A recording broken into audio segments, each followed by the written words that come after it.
Olá, meus amados irmãos e irmãs, recebam a paz do Senhor Jesus.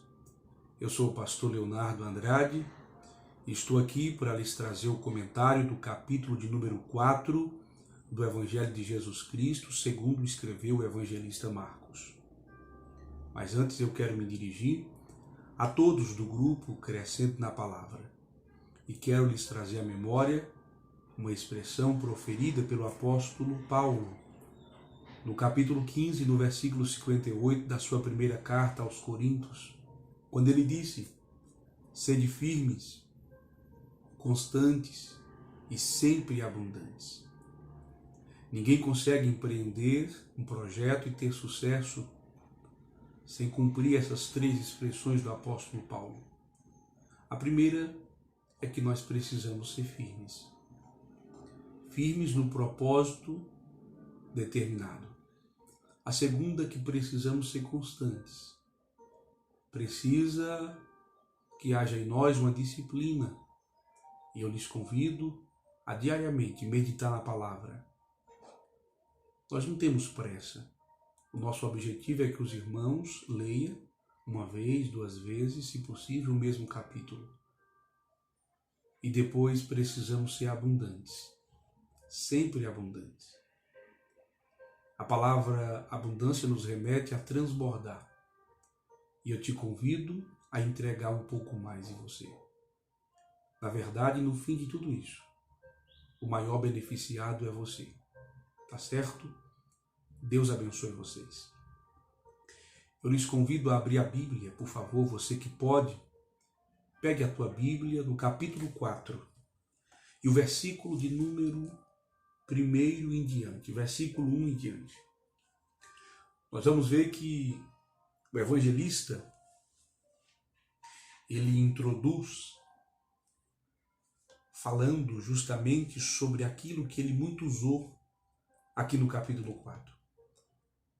Marcos lançou mão da palavra parábola desde o capítulo 3, o versículo 23, e ele usou no capítulo 4 8 vezes a expressão parábola. E você pode se perguntar, eu sei que você sabe, mas o que é uma parábola?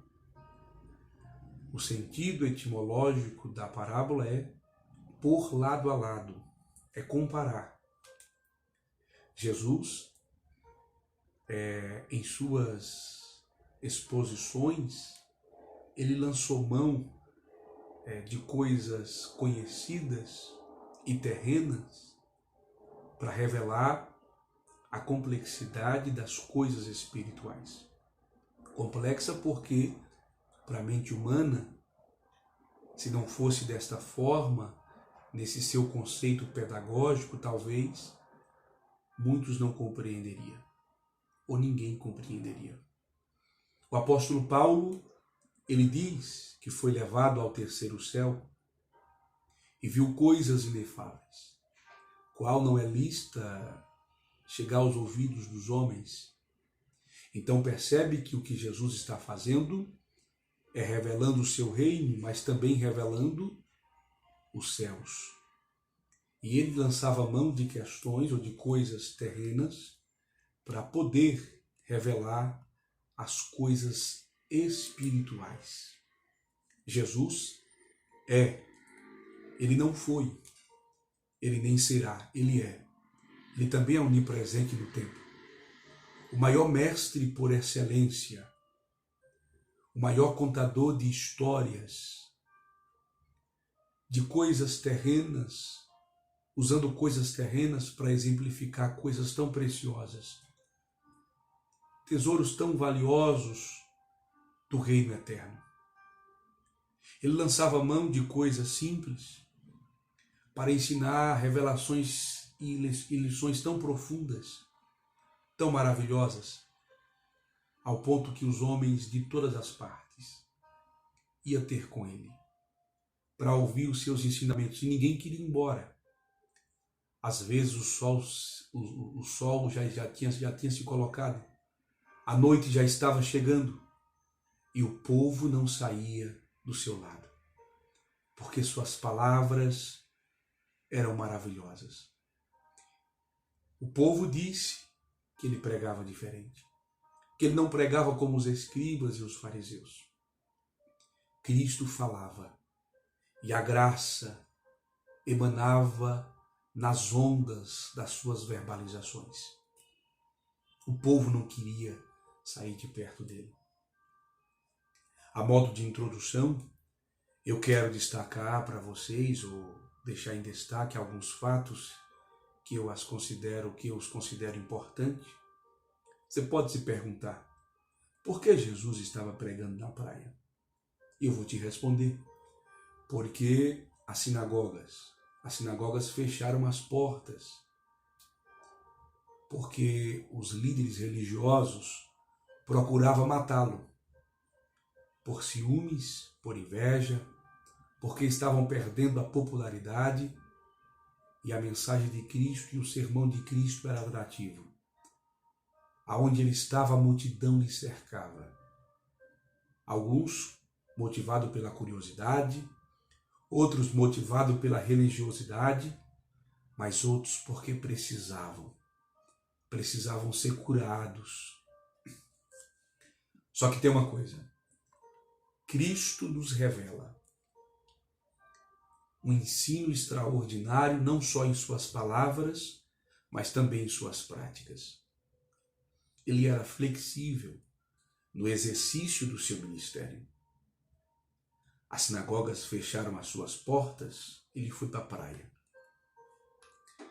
E na praia, o teto era o céu. As paredes era tudo aquilo que os olhos humanos conseguissem alcançar. E o púlpito? O texto diz que era um barco. Ele estava em cima de um barco, pregando a palavra.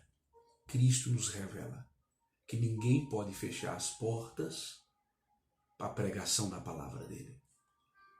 Se fechou na sinagoga, vai para a praia. Se fechou na praia, vai para outro lugar. Mas pregue a palavra. Em segundo lugar, o método de ensino de Jesus. Era uma janela aberta para uns e portas fechadas para outros. Por meio de parábolas, Jesus revelou os mistérios do reino de Deus. Os mistérios, ou mistério, é aquilo que só pode ser conhecido ou revelado a partir da revelação divina. Então, partindo desse princípio, nenhum homem natural consegue compreender os mistérios espirituais. E ali naquele grupo estavam homens que estavam motivados em querer apanhar Jesus em alguma fala para poder apontá-lo. E é para esses que Jesus estava ocultando os mistérios do céu. Quem segue Jesus para investigar, para encontrar falha, os mistérios nunca é revelado. Porque só pode se revelar para quem está com o coração aberto, para quem está com o ouvido pronto, para compreender os seus ensinamentos. William Hendrick chega a dizer que Jesus está se referindo aos fariseus que tinham seus corações endurecidos. Então Jesus aponta para eles o que ele disse para os discípulos no versículo 13 em diante, que para alguns os mistérios estavam ocultos, mas para eles o Senhor revelaria. Meus amados irmãos, os nossos ouvidos devem ser abertos, ou devem estar abertos para compreender os mistérios de Deus. William Hendrick chega a argumentar e dizer que o Senhor não endurece que o Senhor, na verdade, endurece aquele que endurecer a si mesmo. William argumenta que o Senhor endurece aquele que endurece a si mesmo. Percebe? Que aquele que já tem no seu coração uma obstinação para fechar o mesmo, o Senhor permite. E é isso que o Senhor argumentou com seus discípulos. Quando as pessoas, por sua própria vontade, rejeitam o Senhor e tratam a sua mensagem com desdém, o mesmo sendo avisado dos perigos e do que lhe pode acontecer no futuro, ele, o próprio Cristo, então, as endurece, para que aqueles que não quiserem se arrepender não sejam mais capazes de encontrar de volta o caminho da humilhação e do perdão. O maior juízo de Deus é Deus entregar o homem aos seus próprios desejos. Lá em Romanos capítulo 1, versículo 24, 26 e 28, fala que Deus entregou o homem, que Deus deixou que o homem vivesse aquilo que o seu coração quisesse. Este é o maior juízo.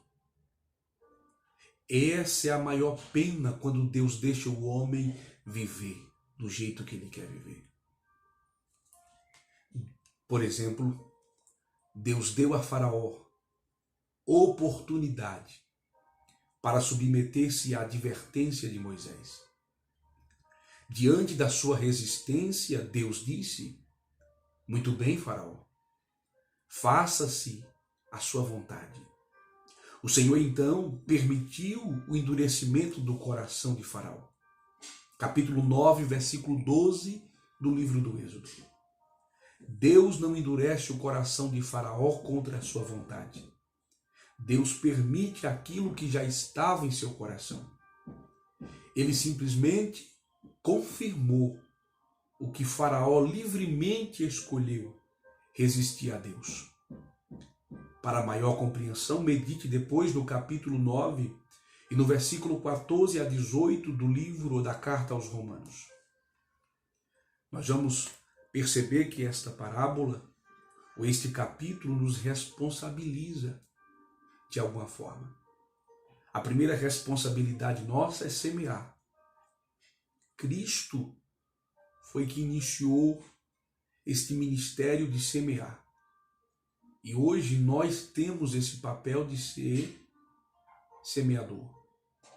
Do versículo 1 a 20, depois do versículo 30 a 34, Jesus ensinava as pessoas de uma forma simples, usando cenas conhecidas como, por exemplo, o lavrador, o cuidador do campo, o pastor no trato das ovelhas, para explicar importantes verdades acerca do mundo espiritual.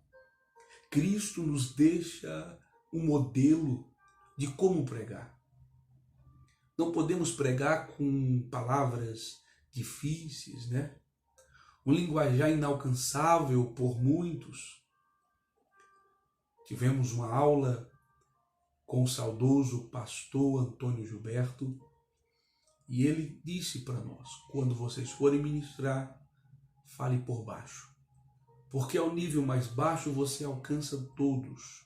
O que está acima desce um pouquinho. Irmãos, quantas pregações que nós precisamos estar com o dicionário na mão para compreender um linguajar tão complexo. Mas Cristo é um modelo de exposição da palavra. Aqui ele vai lançar mão de um lavrador no cuidado do campo.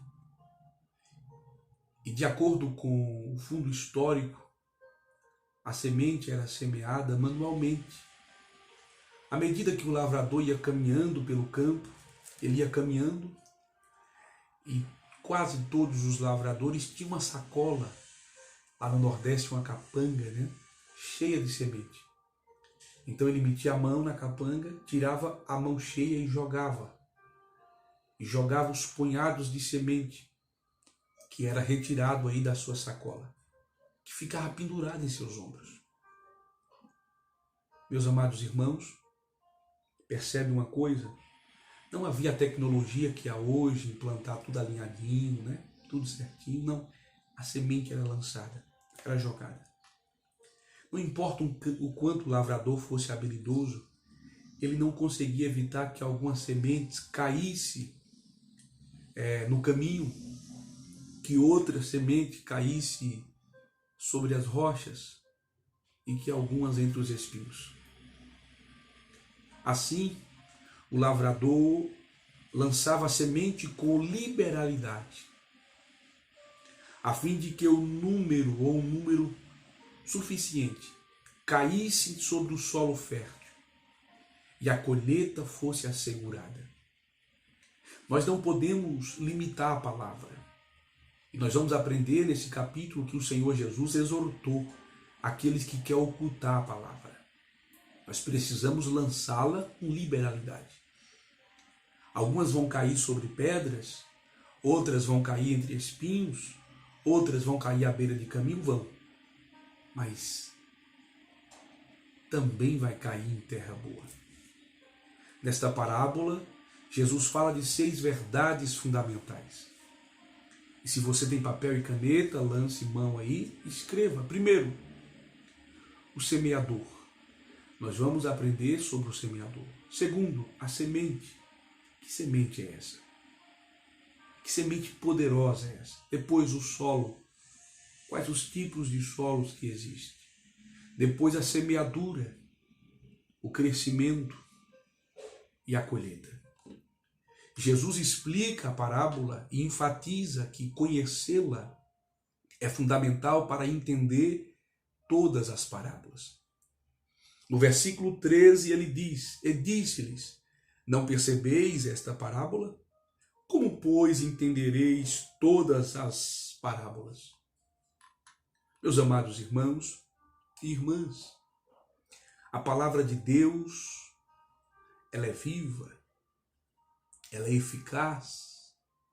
Hebreus capítulo 4, versículo 12 diz que a palavra de Deus é viva, é eficaz, é penetrante e penetra e é como espada de 2 fios, que corta para um lado, corta para o outro e vai até a divisão da alma e do espírito, até juntas e medulas, e é apta para discernir pensamentos e intenções do coração. Versículo 13 do capítulo 4 de Hebreus diz: E nada está encoberta diante dela. Antes todas as coisas estão nuas e patentes aos olhos daquele com quem temos de tratar. A palavra é viva.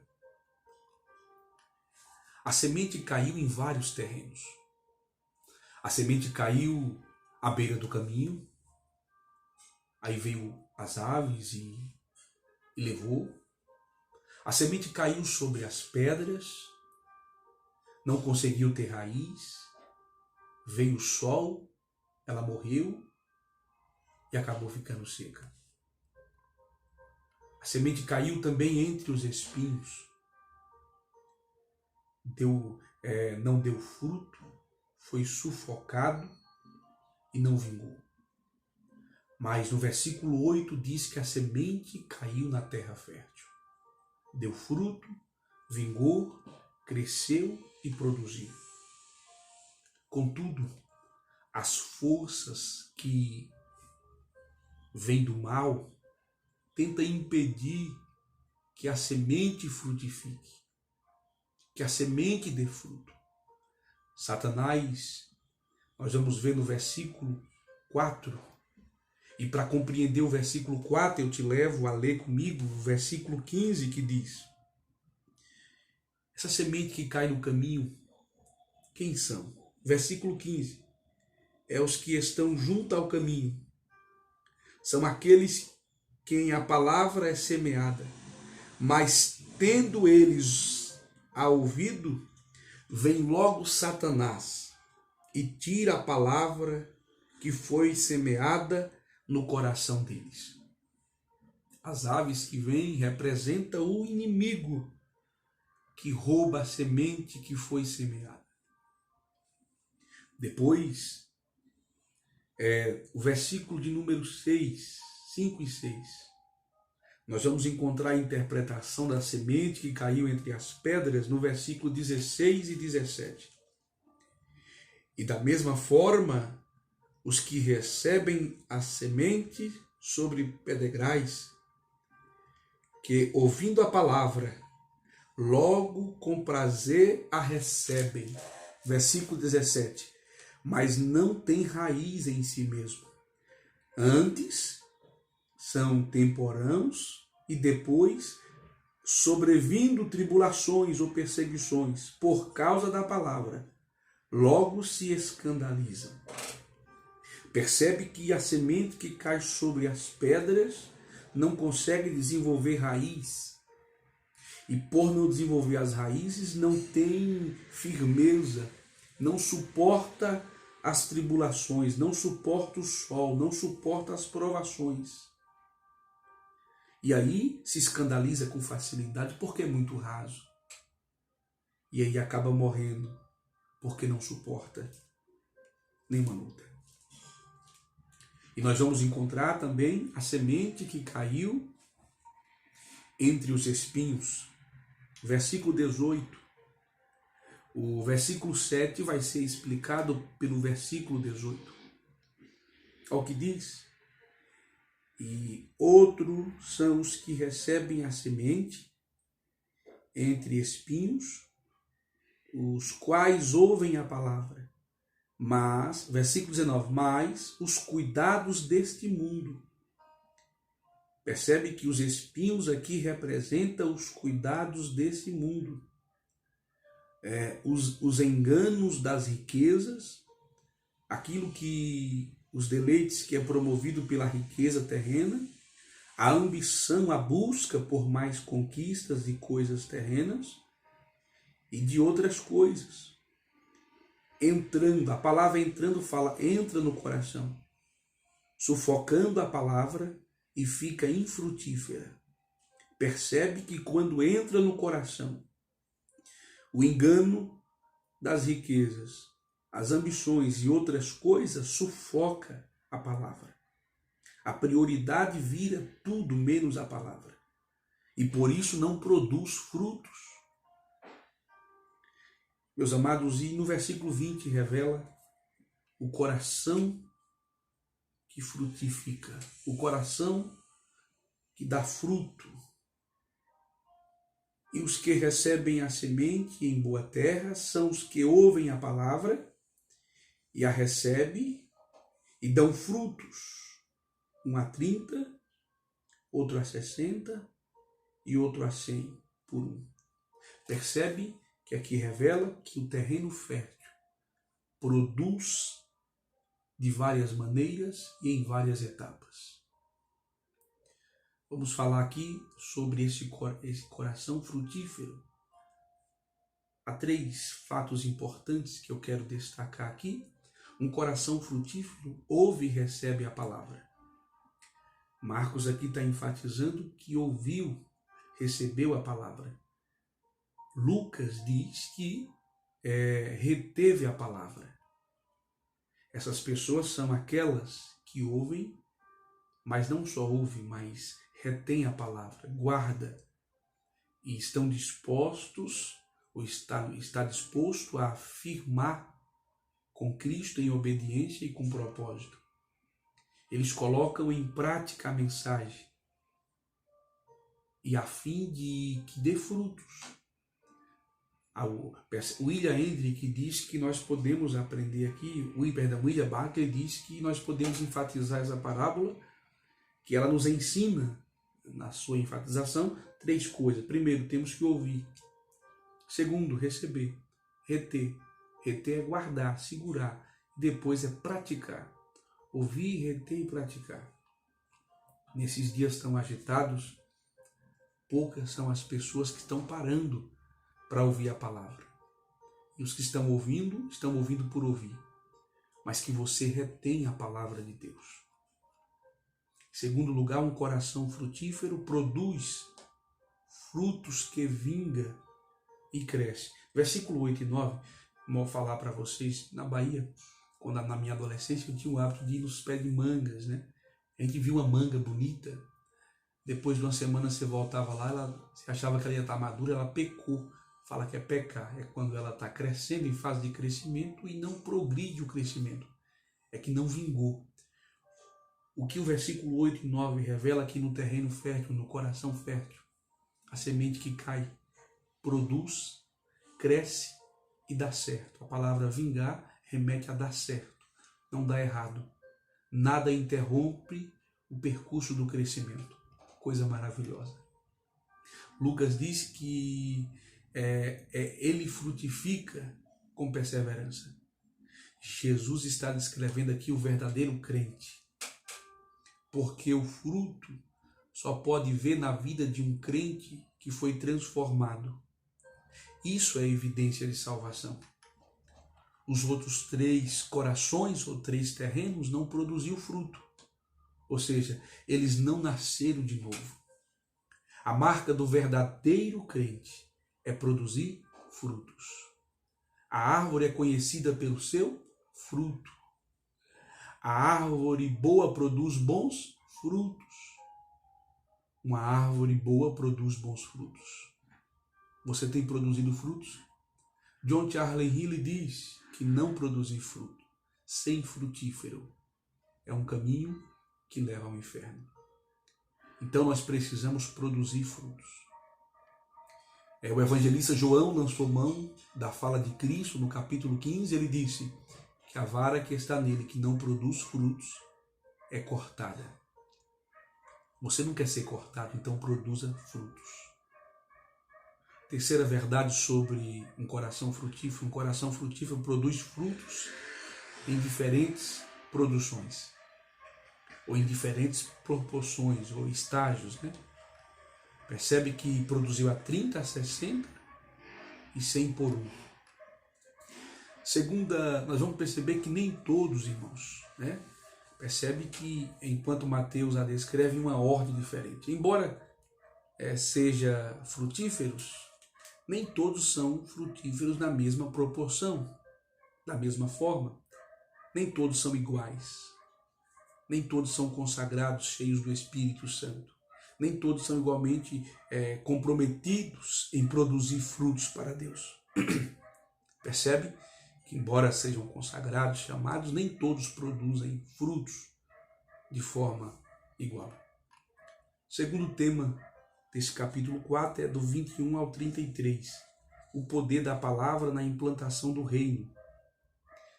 Meus amados irmãos, Jesus é o maior de todos os mestres. Pela natureza do seu ensino, ninguém ensinou ou ensina como ele. Pela excelência dos seus métodos, seus conceitos pedagógicos eram excelentes, todos compreendiam. Pela grandeza do seu exemplo, ninguém foi como ele. Oh glória! Ele foi o homem mais íntegro que pisou nessa terra. Antes dele, nenhum outro homem foi tão íntegro. Ele cumpriu a lei cabalmente, nenhum outro homem conseguiu. Ele cumpriu a lei civil, moral e cerimonial. Na reunião de todos os preceitos, ele cumpriu todos. Ninguém foi como ele. Ninguém é como ele.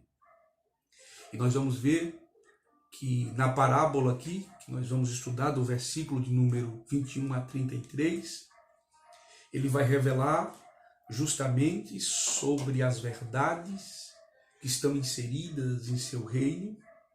Ele vai ensinar sobre a palavra que estabelece o seu reino. A parábola usada por Marcos estão ligadas ao poder da palavra no estabelecimento do reino de Deus. Jesus contou 3 parábolas sobre o reino. Primeiro, o semeador, a semente e o grão de mostarda. A primeira fala da resposta do homem à palavra. A segunda trata do poder inserido na palavra. A terceira fala da capacidade extraordinária de crescimento que essa palavra tem no estabelecimento do reino de Deus. Vamos ver aqui essas 3 parábolas e vamos acompanhar ponto a ponto. Primeiro, o poder da palavra ilumina a todos. Versículo 21 e 25, o Senhor vai falar justamente da mesma figura, usando uma outra figura de linguagem, porém com a mesma lição, com o mesmo sentido. Ele falou do terreno fértil anteriormente, que produz, né, com qualidade, que produz em várias etapas, com abundância. E aqui ele vai tratar sobre a lâmpada. Na verdade, a semente que produz é a palavra, né? E a lâmpada também é a palavra. O salmista, no Salmo de número 119, versículo 115, ele disse: lâmpada para os meus pés. 105, lâmpada para os meus pés. Luz para o meu caminho é a tua palavra. A palavra é o símbolo, ou simboliza, é simbolizada pela semente, mas também é a lâmpada.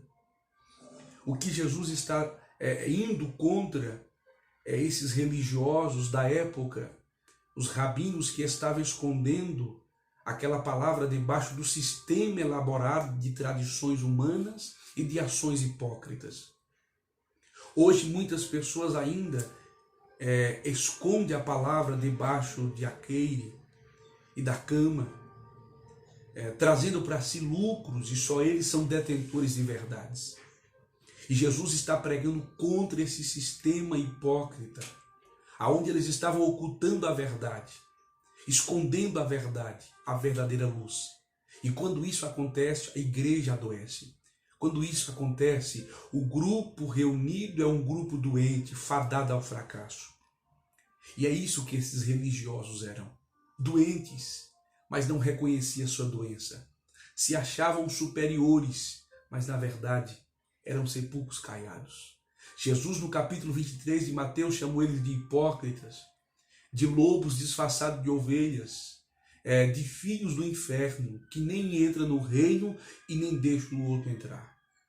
Jesus está falando desses religiosos que ocultavam as verdades da palavra de Deus. Jesus fala sobre essas parábolas, para esclarecer de fato o que de fato é o reino dele. Ô glória! A lâmpada deve voltar a brilhar com todo o esplendor. Ela não pode ser colocada debaixo de aqueire e nem debaixo da cama, mas ela precisa ficar no velador. O mistério do reino deve ser revelado e não escondido. O que implica essa parábola sobre a lâmpada com a igreja de hoje? Em primeiro lugar, nós devemos proclamar a verdade do reino para os outros. Versículo 21 e 22. E disse-lhe: vem porventura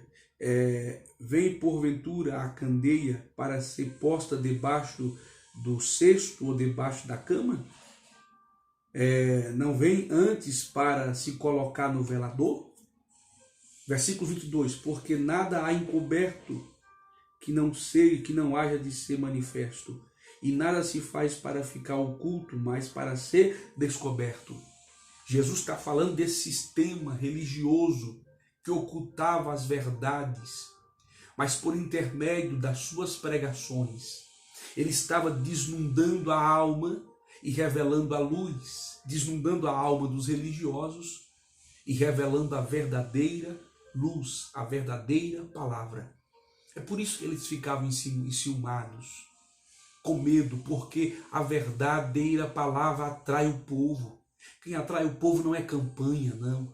Quem atrai o povo não é movimento, não. Quem atrai o povo é a palavra. Aonde Jesus estava, a multidão ia e queria ouvi-lo. E nós precisamos, em primeiro lugar, compreender o que isso implica na igreja. Nós devemos proclamar a verdade do reino de Deus. Não podemos receber conhecimento da palavra e guardar para nós. Esconder essa luz debaixo do cesto ou da cama. Não faz sentido, irmãos, ter uma lâmpada escondida em algum lugar da casa. A luz da verdade não nos é dada para ser retida, mas para ser proclamada. Precisamos repartir com os outros essa luz. Precisamos compartilhar com os outros os tesouros da graça de Deus. Não podemos enterrar os nossos talentos e esconder a luz. Não podemos nos calar e nem nos omitir covardemente, nos escondendo. Precisamos nos levantar. O reino de Deus não é uma religião de mistério e nem uma doutrina fechada, mas uma verdade para sair do esconderijo e alcançar os telhados do mundo. Quando Jesus saiu, as portas da sinagoga se fechou, ele estava verbalizando, mas também mostrando em suas ações que o evangelho não se prende a quatro paredes, que o evangelho não se prende a templos suntuosos, que o evangelho não se prende de forma nenhuma a um ambiente construído por mão de homem. Mas para onde Jesus vai? Para a praia, para um lugar para todos que chegarem ouvem. O evangelho precisa alcançar todos. O evangelho alcança o alto, o baixo, o negro e o branco. Quando Cristo sai da sinagoga e vem para as ruas, ele está desnudando e revelando assim: o evangelho alcança a todos, independente do lugar que você está pregando. O local era a praia, o púlpito era o barco, o teto era o céu, as paredes era tudo aquilo que os olhos poderiam alcançar. Mas os céus desciam naquele lugar. O povo não queria ir embora, porque Cristo estava explanando a palavra viva e verdadeira. William Bach diz que o propósito da verdade é que ela seja vista. Quando Lutero decidiu enfrentar a Igreja de Roma e propôs a combater primeiro as indulgências, em Wittenberg havia uma igreja chamada a Igreja de Todos os Santos, que era muito ligada à universidade, inclusive onde Lutero fazia parte. Sobre a porta da igreja era fixada notícias da universidade e também discussões acadêmicas. Mas no dia 31, isso era normal, pregar lá as notícias, os temas acadêmicos que foram tratados. Mas no dia 31 de outubro, Lutero fixou suas 95 teses sobre a porta da igreja, pois no dia seguinte, dia 1º de novembro, era o dia de todos os santos, coincidia com o aniversário da igreja.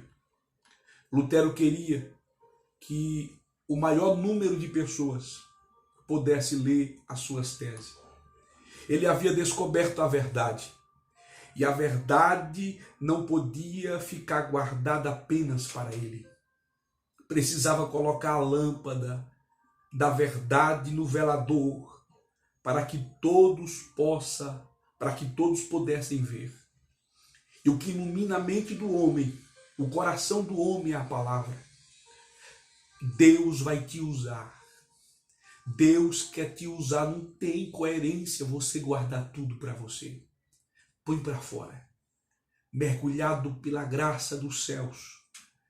E aqueles que ouvirem a palavra proferida pelos teus lábios irão ser banhados pela convicção por intermédio do Espírito Santo, pela fé, pela graça, e irão converter a Cristo por intermédio da ação dele. Então, meus irmãos, coloque de volta a lâmpada no velador. Nós vamos ver também, em segundo lugar, nós devemos entender que a verdade jamais pode ficar escondida.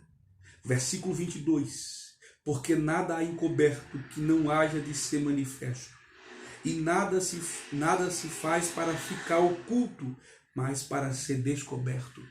Cristo está falando das verdades que vinham sendo ocultas pelo sistema religioso. Nós vamos ver que há alguns pontos que são indestrutíveis da verdade, ou toda a verdade. Os homens podem resistir e negá-la, mas não destruí-la. A verdade vai prevalecer sempre. No dia do juízo, aqueles que escaparam da lei, que saíram ileso dos tribunais, ou aqueles que praticam os seus pecados longe de holofotes, terão seus pecados anunciados publicamente. A verdade pode demorar a revelar-se, mas ela jamais será sepultada no esquecimento. A verdade há de ser revelada. Em terceiro lugar, nós devemos refletir sobre o que nós ouvimos. Versículo 23. Jesus enfatiza várias vezes nesse capítulo a imperativa necessidade de prestar atenção ao que se ouve. John Charles Hill diz que ouvir é a principal avenida da qual a graça é plantada na alma. A fé vem pelo ouvir da palavra de Cristo, Romanos 10, 10, versículo 17. Somos incluídos em Cristo quando ouvimos a palavra da verdade. Efésios 1, 13. Quarto lugar, devemos ser cautelosos no julgamento alheio. Não podemos julgar por aí, sair julgando. Com a mesma medida que nós julgamos, nós seremos julgados. Rapidamente, conta-se um certo fato de uma casa dos 1000 espelhos, que tinha 1000 espelhos. E um cãozinho foi levado para aquela casa, correndo atrás de uma caça. Chegando ali, olhou para os 1000 espelhos e ele viu 1000 cães. E ele sorria para aqueles. Quando ele sorria, os 1000 cães sorriam para ele. E ele disse: eu quero ficar nessa casa, essa casa é muito boa. Vou vir aqui sempre, porque todos estão sorrindo para mim, todos aqui são agradáveis. Então, quando ele saiu, tinha um outro cachorro na rua, rabugento, ranzinza. Então, aquele mesmo cachorro foi levado por uma caça à mesma casa. Chegou lá, viu 1000 cães ranzinza, 1000 cães rabugentos. Ele disse: que casa ruim, vou sair logo daqui, nunca mais quero voltar. Ouça bem, deixa eu te falar uma coisa. Nós bebemos o refluxo do nosso próprio fluxo. Escuta, meus irmãos, nós vemos o reflexo do nosso próprio rosto. Nós colhemos o que nós mesmos plantamos. Então, quer ser amado, ame. Quer ser cuidado, cuide. Quer ser respeitado, respeite. Não quer ser julgado, não julgue. De forma nenhuma. Quinto lugar, devemos fazer uso diligente dos privilégios espirituais. É um perigo quando se faz uso de má forma. A obediência implica bênção. Versículo 25. Mas a desobediência em prejuízos. Aquele que tem recebe mais. Aquele que não tem, até o que não tem será tirado. Terceiro ponto desse capítulo, o poder.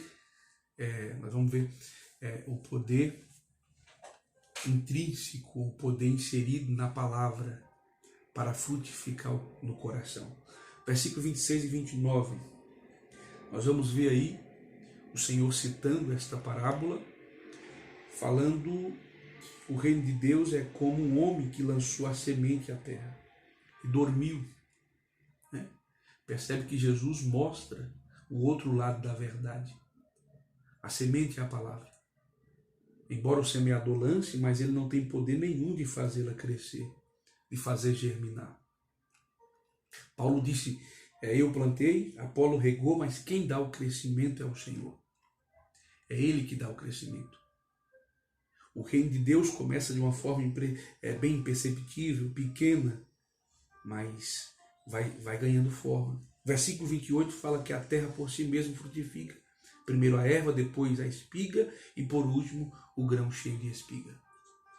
Aqui nós vamos ver justamente o poder que está inserido na palavra de Deus para frutificar nos corações.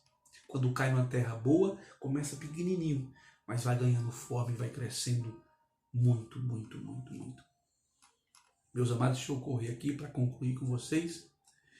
A semente não pode fazer, percebe que o semeador não pode fazer crescer. Todo trabalho, todo local que é crescido por intermédio de mão humana é um crescimento vazio. É um crescimento danoso, perigoso. Paulo planta, Apolo rega, mas só tem um que dá o crescimento. E esse que dá o crescimento, ele fala que nós temos que semear. Nosso papel é semear, é plantar. Que a terra por si só vai produzir, mas por intermédio da ação divina. Porque é Ele que dá o crescimento. Ô glória! A semente cresce imperceptivelmente, não dá para perceber. Percebe não? Que a divina semente muda a disposição do íntimo da alma. Quando essa semente cai no terreno, ela muda a disposição do íntimo da alma. O poder da palavra para crescer. Quer crescer? A palavra pode produzir crescimento. Versículo 30 a 32. Se a parábola do semeador retrata a responsabilidade humana e a semente, a soberania de Deus, Esta parábola aqui, falando da mostarda, mostra o resultado. Um crescimento absurdo. Esta parábola revela que o reino pode crescer de uma forma extraordinária, e cresceu de uma forma extraordinária.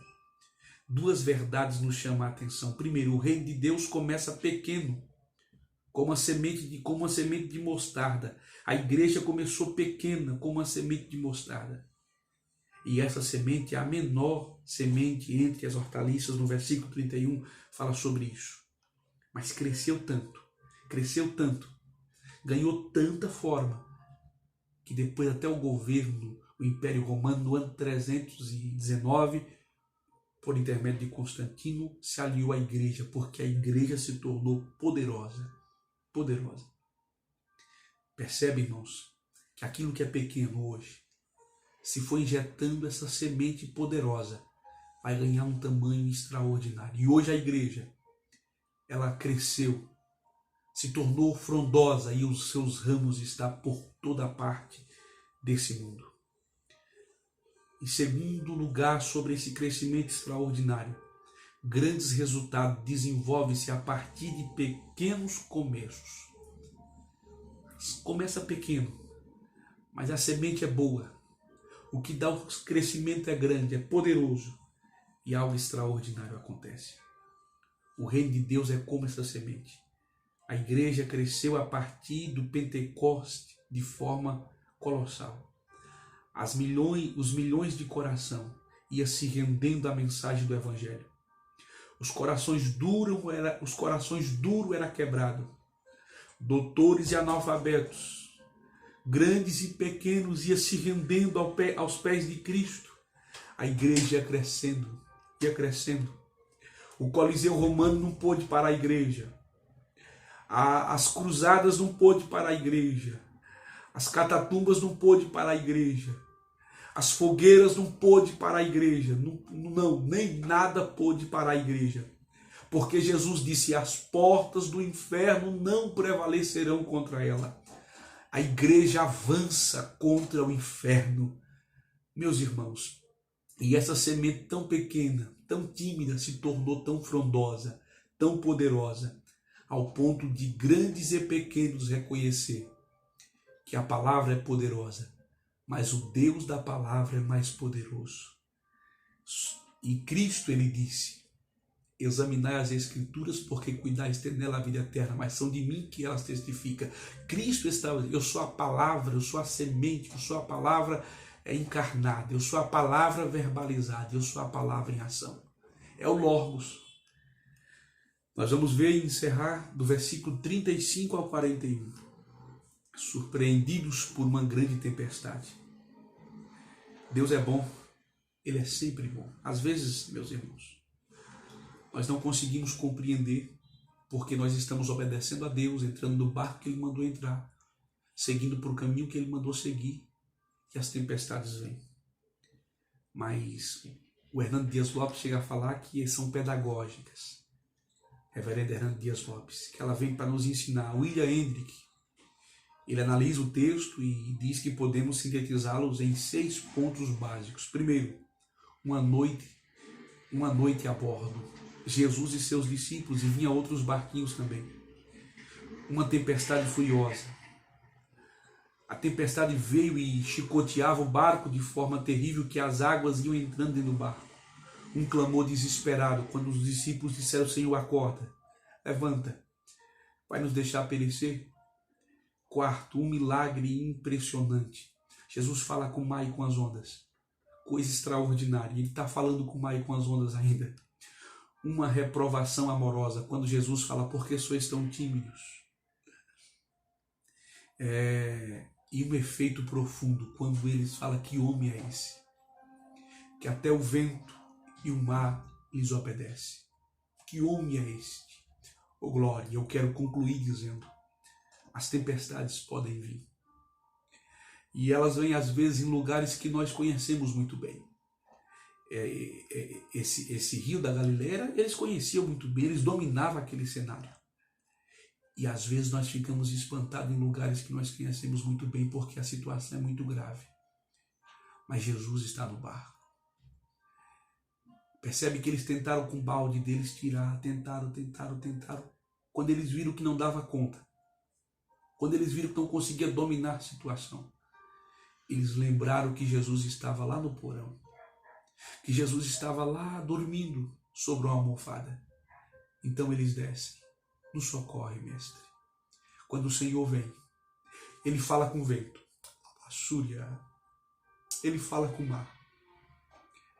Sabe o que Jesus me revela nesse texto? Que ele está falando com aquilo que você não pode falar. Ele está falando com aquilo que você não pode falar. Nós não podemos falar com esse vírus invisível, mas tem um grande que pode falar. Quando ele grita, o mar faz silêncio. Quando ele grita, oh glória, o mar fica tranquilo. Quando ele grita, o vento para de soprar. Ele é poderoso. Ele está em nosso barco. Receba essa palavra em nome de Jesus.